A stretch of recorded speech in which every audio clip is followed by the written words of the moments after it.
class. I'm Garrett. You may remember me from previous presentations.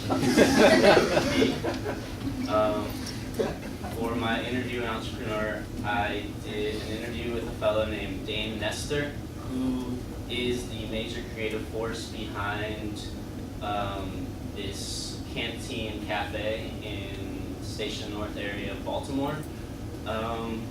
It was really fascinating interviewing him because I already knew he wasn't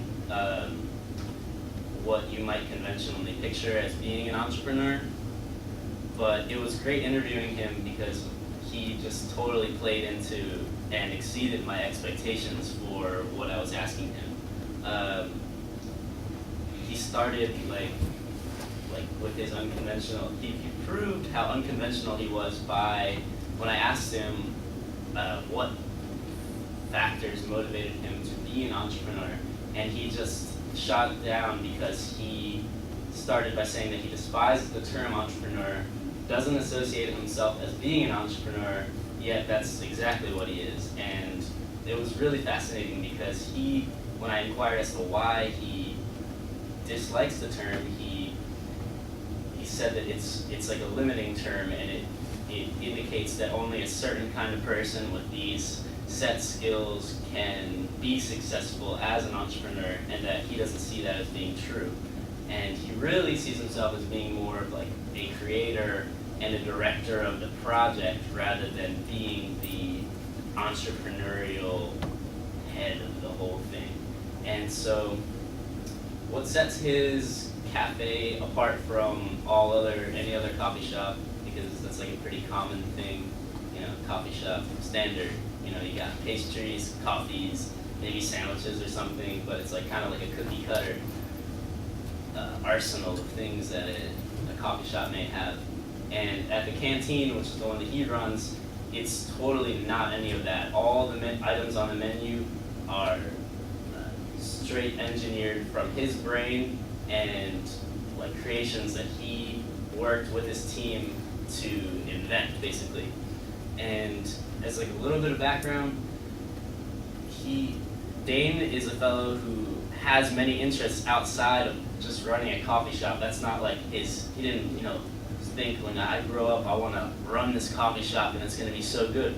No, he is interested in all kinds of miniature projects that just so happen to correlate to qualify him as being able to run this successful coffee shop.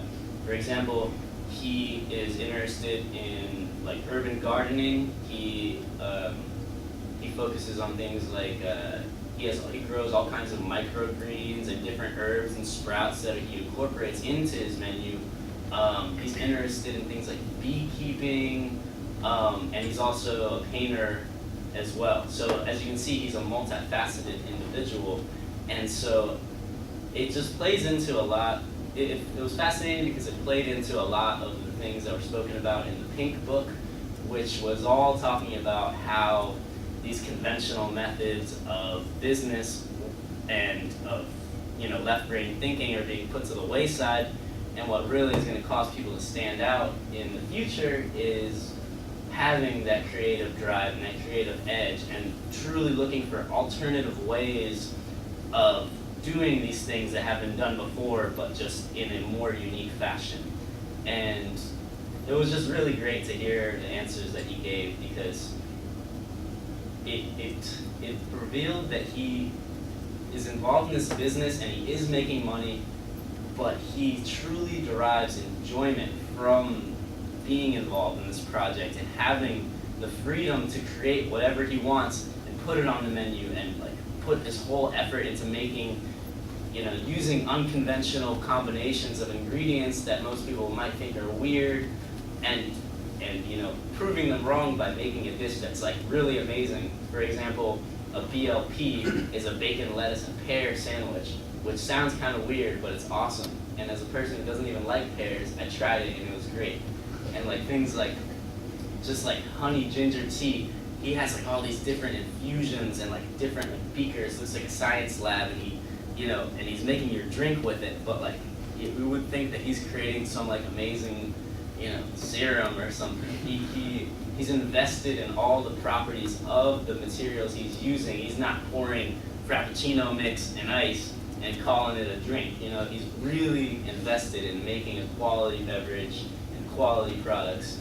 And I guess one thing that shined through was that Dayton is able to derive meaning for his, for his life through the outlet of this coffee shop, and by employing, different right brain methods to tie it all back in. So that is about it.